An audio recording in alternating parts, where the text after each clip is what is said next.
नमस्कार। Dhirendra पुंडी news point में आप सभी का एक बार फिर से स्वागत है।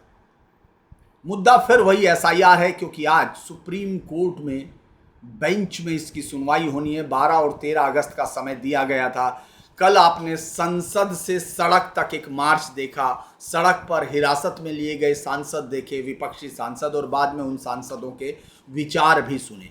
अभी तो राहुल गांधी को ये लग रहा है कि उन्होंने शायद पहली बार प्रधानमंत्री मोदी को कहीं एक ऐसी लड़ाई में पकड़ लिया है जहां राहुल गांधी अपने आप को जीता हुआ महसूस कर सकते हैं। इसीलिए आप कांग्रेस के हर एक शख्स को और उन पर आधारित जो संगठन है उनको खुशी से झूमते हुए देख सकते हैं।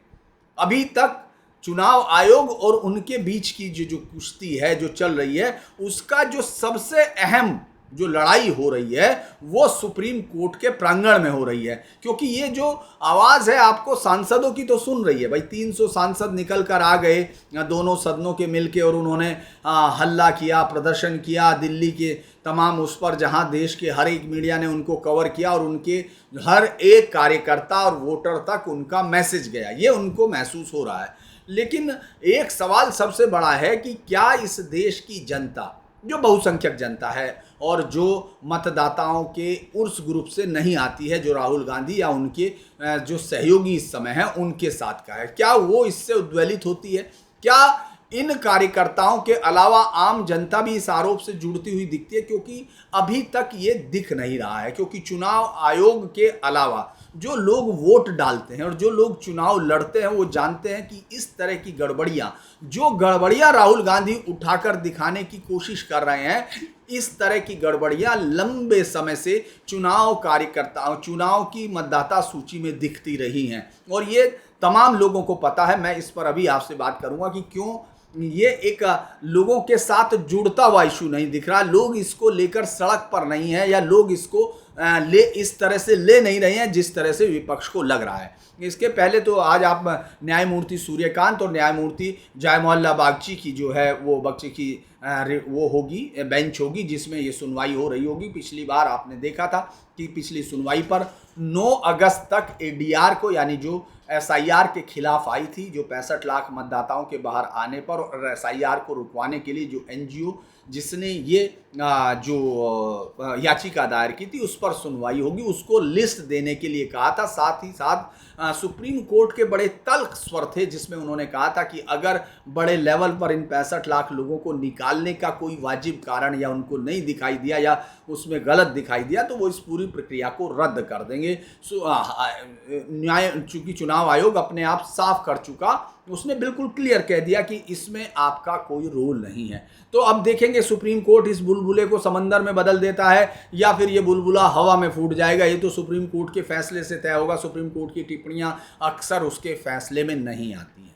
लेकिन हमको एक चीज़ देखनी होगी कि क्या वाकई राहुल गांधी को ये मुद्दा इतना बड़ा लग रहा है, और वाकई ग्राउंड पर अगर अब जाते हैं, चूंकि एज ए रिपोर्टर फील्ड में रहने के दौरान मैंने ये सब चीज़ें देखी हैं, आप लोग भी जो सुन रहे होंगे उन लोगों ने भी वोट डाला होगा और उन्होंने वोटिंग के दौरान ये देखा होगा। हर एक राज्य में चुनाव से पहले इस तरह की मतदाता सूचियों में करेक्शंस होते हैं, और वो भी तय है कि नाम जुड़ते और घटते हैं। आपने देखा होगा कि उससे पहले चुनाव आयोग अखबारों में भी निकालता है, तमाम जगह पर करता है कि आप अपने नाम जो मतदाता सूची, एक समय सीमा दी जाती है कि उस तक आप अपने नाम इंक्लूड करा सकते हैं, करेक्शंस हो सकते हैं, लेकिन उसके बाद नहीं होते। ये अलग अलग राज्यों में अलग अलग समय पर चुनाव के वक्त भी होती है और अलग से एक मुहिम भी चलती है। लेकिन जिन लोगों को ये मतदाता सूची में नाम हटने और गायब होने को लेकर दिक्कत है, वो शायद उनको ग्राउंड पे, चूंकि जो नेता मुझे लगता है राहुल गांधी के अलावा वहाँ चुनाव आयोग में पहुंचे थे धरना प्रदर्शन पर, और जिनके पास एक पारिवारिक लिगेसी नहीं है, यानी जो एक ऐसे खानदान से नहीं आते जिनको सत्ता सोने की थाली में रखकर मिली या जो चांदी का चम्मच मुंह में लेकर पैदा हुए राजनीति के मैदान में, उनके अलावा ये तमाम लोग जानते हैं कि वो इस सूची का क्या इस्तेमाल करते हैं। ये तमाम पार्टियों का है, तमाम दलों का। ये तो एक राहुल गांधी के मुद्दे से मुझे लगता है कि एक चुनाव आयोग को और ताकत ये मिली है कि वो इस सूची के अंदर जो गड़बड़ी लंबे समय से चली आ रही थी उसके खिलाफ युद्ध स्तर पर एक कार्रवाई करके इस कमी को दूर हमेशा के लिए करे। अब मैं आपको बताता हूँ होता क्या है। अगर आप देखते होंगे जो बहुत ही स्पेशल चुनावी एजेंट होते हैं, पोलिंग एजेंट होते हैं, उनको जब आप देखते हैं वो बहुत ही, आपने अगर देखा होगा तो किसी किसी की ये ख्याति होती है उस पूरे बूथ पर कि इनको एक एक वोट का पता है। क्योंकि हम लोग सड़कों पे घूमते हैं, जब चुनाव हो रहे होते हैं उनकी हर एक बेंच पर जाते हैं तो उनके साथ बैठते भी हैं, बात भी करते हैं। और आप चूंकि वोट डालते हैं तो आपको अपने इलाके के, आप बाकायदा जब जाते हैं चुनाव बूथ के बाहर, वो बैठे हुए लोगों से जब आप अपनी मतदाता सूची का मिलान कराते हैं, वो कराते हैं, वो एजेंट होते हैं उनको। और वो जानते हैं, ज़्यादातर लोग आपके मोहल्ले के होते हैं, हो सकता है आप उनसे परिचित हो या ना हो, लेकिन वो आपको देखते ही बता देते हैं कि ये नंबर है। दरअसल ये जो कार्यकर्ता होते हैं, जो कमिटेड कार्यकर्ता, मैं इनको पेशेवर कार्यकर्ता नहीं कह रहा हूं, मैं कमिटेड कार्यकर्ता कह रहा हूं, जो पार्टियों के होते हैं, उनमें से उन पोलिंग एजेंटों की बहुत कीमत होती है जो एक तैयारी करके रखते हैं। यानी चुनाव से पहले 2 दिन से पहले, 4 दिन से पहले अगर आप जाएंगे तो चूंकि उम्मीदवारों को ये मतदाता सूची दी जाती है, चुनाव आयोग की तरफ से उपलब्ध कराई जाती है। आप देखेंगे अक्सर उनके जो कार्यालय होते हैं उनमें कुछ लोग मतदाता सूची की अलग अलग कॉपी लेकर उस पर निशान लगाते हुए रहते हैं। वो निशान इसलिए नहीं होता कि ये सही है गलत है, वो निशान इसलिए लगाए जाते हैं कि इस मकान में इतने लोग रहते थे, अब ये यहां नहीं रहते हैं, उसका डाटा तैयार होता है। ये लोग मर चुके वो जोड़ा जाता है, ये लोग हमेशा के लिए छोड़ के चले गए हैं, ये तैयार होता है। और उसकी कोई शिकायत नहीं होती है, उसकी तैयारी की जाती है, उसकी प्रोफाइलिंग की जाती है। और अपने जो अपने प्रभाव वाले बूथ हैं, जहां वो आसानी से गच्चा दे सकते हैं, बूता दे सकते हैं, वो आसानी से वहां के लिए ये तैयारी होती है, हर बार होती है। ये हर बार लोग देखते हैं, क्योंकि जो लोग जब मकान छोड़ के जाते हैं या लोग वहां से शिफ्ट होते हैं या जो मर जाते हैं, उनके परिवार वाले कभी इस बात की कार्रवाई करने में हमेशा पीछे रहते हैं कि साहब हम वहां जाके बताएं कि अब ये वोट नहीं है। इसके अलावा आप देखेंगे वोट जुड़वाने का काम महीनों पहले, जब वोट जुड़ने की बात होती है तो राजनीतिक पार्टियों के लोग घर घर आपको जाते हुए दिखेंगे। खासतौर से बहुत ही जो प्रभावशाली उम्मीदवार होता है वो इस तरह की एक एक कमी, चूंकि इनमें से ज़्यादातर लोगों ने चुनाव जो है, जो मुझे लगता है जो इस तरह के अधिवेशन में जो ईमानदारी से बात कर रहे होंगे, उन्होंने, उनके विचारों की दिक्कत यह है कि उन्होंने ईमानदारी से ग्राउंड पर काम नहीं किया, तो वो ये कमी नहीं ढूंढ रहे थे। और राहुल गांधी ने तो ये एक बड़ी कमी देश के सामने लाके रख दी, जिसको मुझे लगता है कि अब चुनाव आयोग को इसके सहारे आगे जाना चाहिए, इसको युद्ध स्तर पर करना चाहिए और इस लंबे समय से अटकी हुई कवायद को एक बड़े तौर पर दूर करने की कोशिश करनी चाहिए। अब हम अगर ये देखते हैं कि ये कोई नई चीज़ नहीं है, बिहार के एसआईआर को लेकर जो वो ये जो हाय तोबा है, इसीलिए आप देखेंगे कि आरजेडी या तमाम लोग वो साथ में हैं, जैसे साथ होते हैं, जैसे चुनाव उनके बहुत सारे प्रवक्ता आपको मालूम है अलग अलग पार्टी के, क्योंकि उसको डिफेंड करना है, उसको वहां खड़ा होना है। तो आप कितने भी सीरियस क्राइम पे, सीरियस उस पर आरोपों पे आप लाइए, उसका जो प्रवक्ता होगा वो कुछ ना कुछ वहां कह देगा, क्योंकि उसको तो वहां डिफेंड करना है। इसीलिए, लेकिन आप ये देखेंगे कि मन से वहां नहीं होते। इसी तरह से अगर हम ये देखें इस पूरी लड़ाई में जो आरजेडी है या जो राहुल के अलावा जो इस तरह के राजनीतिक दल हैं, वो ग्राउंड की स्थिति जानते हैं कि इससे जनता को मालूम है किस तरह की गड़बड़ियां हैं, इनको चुनाव आयोग दूर करेगा। लेकिन ये गड़बड़ियां अलग अलग राज्यों में अलग अलग पार्टी जो ताकत में होती है, उसके ताकतवर उम्मीदवार, वो कोई सी भी पार्टी के, अलग अलग पार्टी के हो सकते हैं, वो इसको अपने क्षेत्र में हमेशा करते हैं। इससे निजात पानी चाहिए। तो इसीलिए मुझे कई बार लगता है कि ये तो एक बेहतर काम हुआ कि राहुल गांधी इस मुद्दे को लेकर आए। मैं आपको बार बार कह भी रहा हूं अपने वीडियो में कि ये तो बहुत अच्छा काम हो गया। इससे तो ये और तय हो गया कि साहब इस एसआईआर के खिलाफ जाना चाहिए, बड़े लेवल पर जाना चाहिए। और इसीलिए जब मैं ये कहता हूं कि इस मुद्दे का असर नेताओं के अंदर तो बहुत है, लेकिन अभी जनता में नहीं दिख रहा, क्योंकि जनता ग्राउंड पर वोट डालती है। जनता मतदाता सूचियों में जाकर अपने आप को नाम ढूंढती है और वहां जाकर उन अपने बराबर वाले मकान में कितने वोट हैं वो उस पर भी बात करती है, वो उसको भी जानते हैं। तो इसीलिए ये कहना कि कोई बहुत बड़े लेवल पर और एक पार्टी ने जुड़वा दिए हैं और दूसरे पार्टी के कार्यकर्ताओं को पता नहीं चला होगा, मैं इस बात को इसलिए भी नहीं मानता क्योंकि ये चुनाव के वक्त हुए हैं। जो गड़बड़ियां सायास होती हैं वो तो खत्म कर देंगी किसी भी लोकतंत्र को। अगर ये बात तो बिल्कुल सही है कि अगर आपका चुनाव आयोग पर यकीन नहीं होगा, तो फिर तो ये खत्म हो जाने वाली प्रक्रिया होगी। और मैंने आपको कल के वीडियो में विस्तार से बताया भी है कि किस तरह से हमने अलग अलग देशों में ये होते हुए देखा है।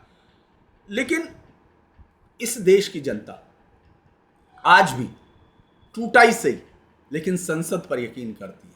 इस देश की जनता आज भी चुनाव आयोग पर यकीन करती है। तमाम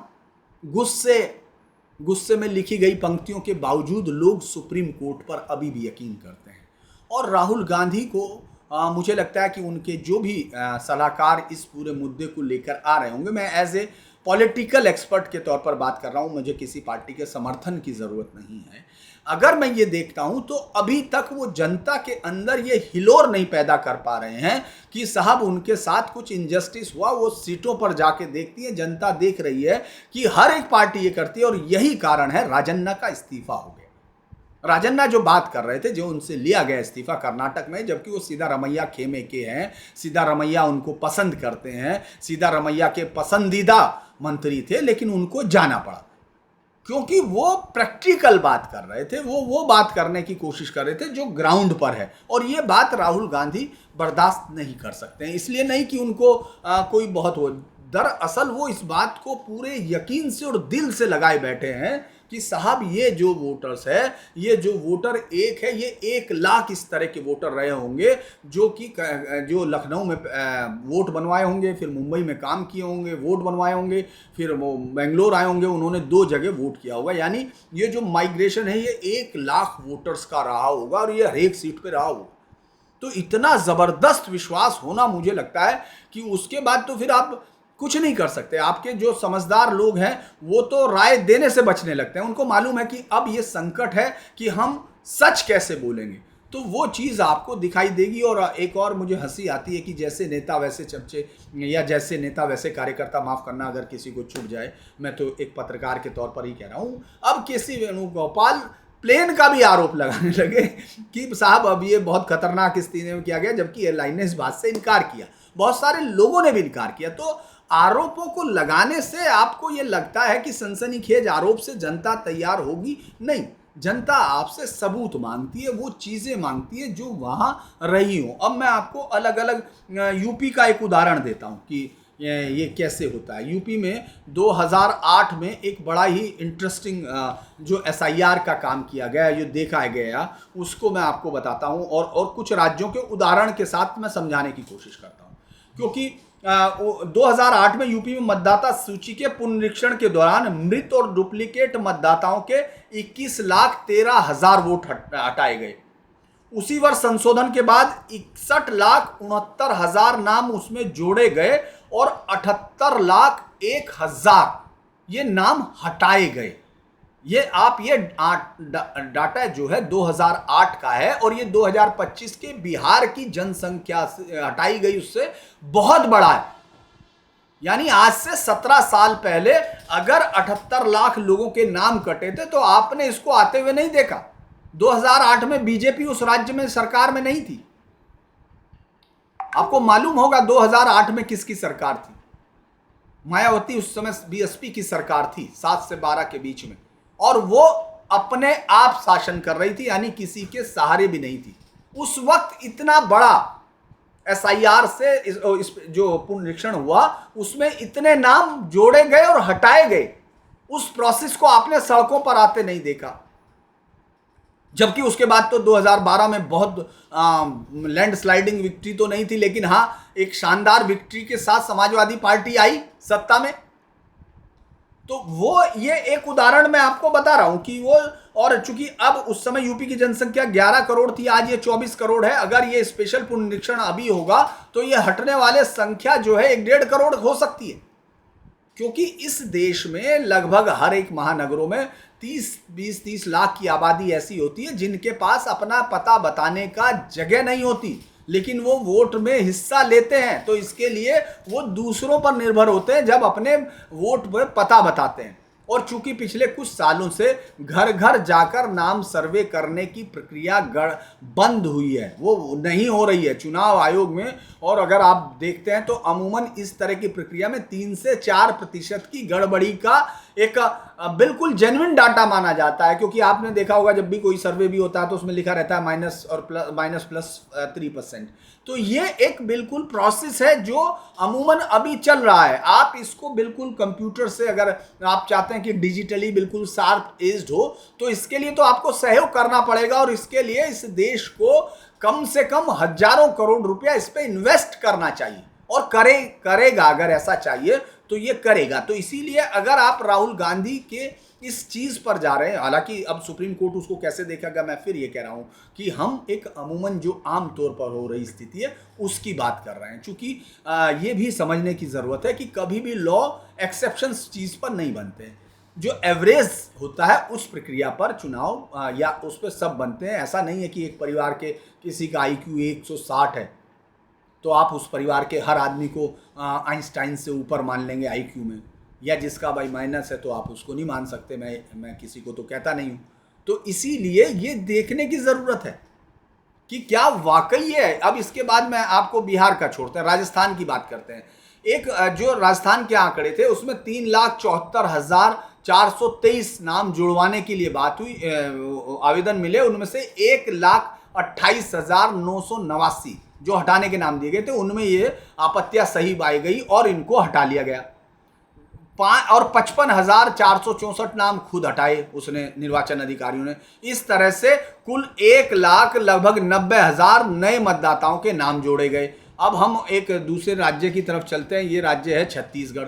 छत्तीसगढ़ में सिर्फ एक विधानसभा के चुनाव की बात थी, उसमें मतदाताओं की 10,988 की वृद्धि हुई, जो 4.22% ज्यादा थी, और ये भी इसी तरह की प्रक्रिया का नतीजा था। लेकिन जो हार रहे थे वो तो सुनने को तैयार नहीं हो रहे थे, क्योंकि हारने के बाद तो आपको एक कारण चाहिए ताकि आप अपने लोगों को अच्छा, चूंकि जो SSR होता है, जो स्पेशल समरी रिवीजन होता है, मतलब खास तौर से चुनाव के विशेष जो किया जाता है, छोटा होता है। SIR पूरा स्पेशल, उसमें नामों को जोड़ना होता है, नामों को हटाना होता है, नामों में सुधार किया जाता है।